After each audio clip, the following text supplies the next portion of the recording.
Hi everyone, welcome to On with Aunie. I'm joined today by Michelle Mays, who is the CEO of FosterHub. And we're going to talk a little bit about what she's doing with her organization. And what prompted it is May is Foster Care Appreciation Month. So we're going to dive into a little bit about the great work that she's doing with youth that are getting ready or have already emancipated from foster care. Michelle, thanks for joining us today. Thank you so much for having me, Aunie. I'm really excited to share our message and spread the word about our mission. So thank you so much. What is FosterHub? FosterHub is, we are a nonprofit 501c3, and we've been in existence since 2022, and we help foster youth when they emancipate from state custody. We work with Job and Family Services or CASA, and sometimes even foster parents contact us when a child is turning 18, or we like to meet them a few months before they turn 18 so that we can start looking for apartments for them. So helping them with that next phase of life, moving into adulthood, right? Yes, yes. So we will find an apartment. We're there when they sign their lease with their landlord.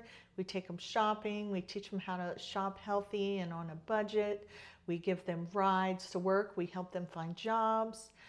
We teach them how to drive. We let them use our car because they have to get 50 hours of drive time before they can qualify for driver's ed and take the face-to-face driver's ed to get the certificate, to take the test. I mean, it's just a huge barrier to overcome.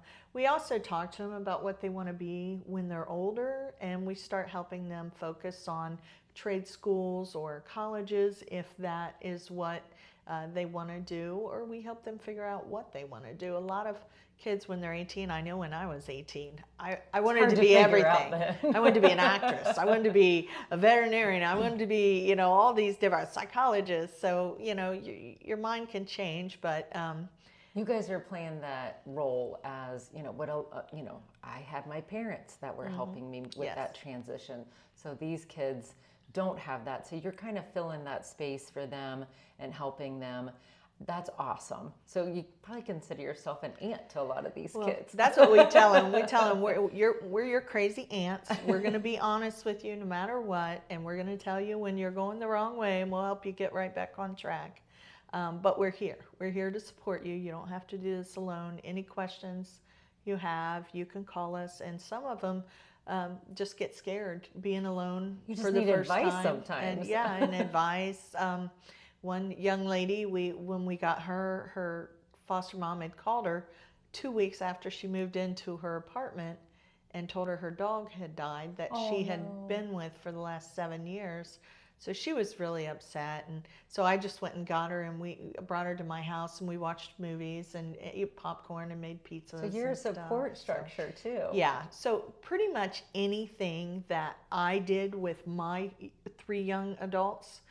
So I have 3 grown men. They're all in their 30s now. But anything I did with them to help them become successful, that's what we do with our FosterHub youth. And where do you find the apartments? Where do you find the things that they need to set up an apartment? How are you getting those things?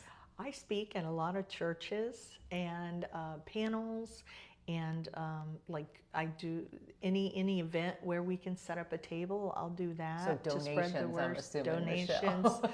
But I speak to a lot of people will approach me and say, hey, I own some properties, I want to help. And I've accumulated over the last 3 or 4 years a network of landlords that own a lot of properties either in Lancaster or Nelsonville or Logan or Athens. So when I have a youth that needs an apartment and I have a date that they're going to emancipate, I'll send out to my network of landlords, hey, I have a youth coming in this month. Does anyone have anything available? You've developed those relationships to make them feel a little bit more comfortable, because I'm sure, you know, the idea of renting to an 18-year-old that is just starting out can be scary to landlords, and they might initially shy away. So you're helping to make those connections and build those relationships to help them make sure they know, hey, you're going to have a good tenant, and they have a support system.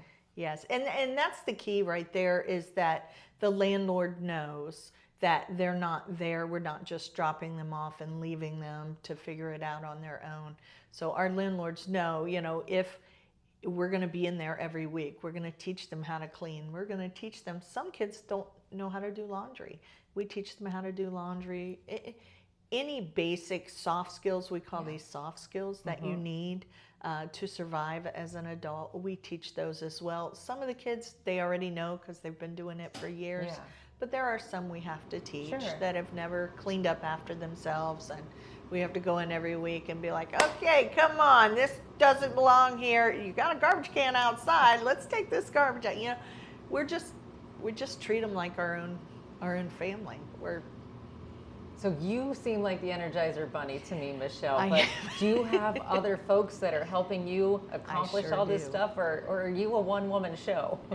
No, I'm not a one-woman show. I actually have 4 employees, and we're in the middle of hiring more, and I have a lot of volunteers. We have a lot of donations. Sometimes we have everything to furnish an apartment, and sometimes we need a few things. So I'll just post out on my volunteer group page and my community page and say, hey, I have a young person moving into their apartment next week. I'm in need of a television. And then I'll come home from work and there are 3 televisions sitting on my porch. And that's how it happens. That's awesome. Everybody wants to do good and give back because it feels good to give back. Folks that are watching, they can go to your site to figure out what donations you might need. And do you also, could they volunteer and be helpful in that capacity? Yes. Actually, our website is FosterHub.com. Okay. And because of the need for housing and apartments, we have decided to open a center. And last year we purchased a 20,000 square foot building, and we are actually having our grand opening June 19th. We're going to have 10 efficiency apartments. We're going to have a computer training room, a life skills training room, a teaching kitchen, a laundry room, a barbershop, a group therapy room, a few offices, and a cafe. This sounds amazing. Yes, everything. So a little backstory here, which I neglected to tell you in the beginning, is I was a foster kid, and I aged out, and I became homeless, and there was nothing. There was nothing back in the day when I aged out. And so everything we're offering in this center is everything I wished I would have had. So, yeah. Sorry. You're an amazing person, and you had that personal experience, so you know what these kids are going through, and you also know what they need, and you're a mom too. Yes. So you've got a well-rounded experience there to contribute and help you make such an impact. And thank you for doing that. Thank you. And we'll get up on the screen the information about your open house, and we'll see if we can get you some donations and additional volunteers, because I think the more people you have helping and the more donations, the more kids you can serve, right? Yes. And, I forgot to say, it's in Logan, Ohio, downtown Logan, June 19th from 3 to 7, and the tickets are free. It's open in the community. If anyone wants to come, the Isaacs, who are a very famous gospel group, they opened for Reba McEntire on tour last year. They're going to be there singing. We're going to have tours of the facility. We'll have like a little photo booth thing and just some refreshments for people. Sounds like a fun day. So it's going to be a great day, and we want the community to be involved and to see what we're doing. And then we're going to do all kinds of things in the building. We have a huge entertainment space. We're going to have multiple fundraisers and once a month celebrity chef dinners and all these wonderful things where the community can come and be involved, and we'll need volunteers for those events and people to come. So how exciting. Now I know it is in Logan, but Yes. you serve kids from multiple counties, right? Yes, yes. Right now we have kids from 7 different counties. Okay. We don't turn anyone away. And our program, we don't have an end date. So we have youth as young as 18 and as old as 23. And our oldest one, he calls himself number 1. He just graduated and passed his state boards for his firefighter 2 certification. So that's awesome. we're What a so proud of success. him. Yes, we are so proud of him. But we've had him since 2022. He was our very first case that we took on. That is awesome. And he lives here in Lancaster.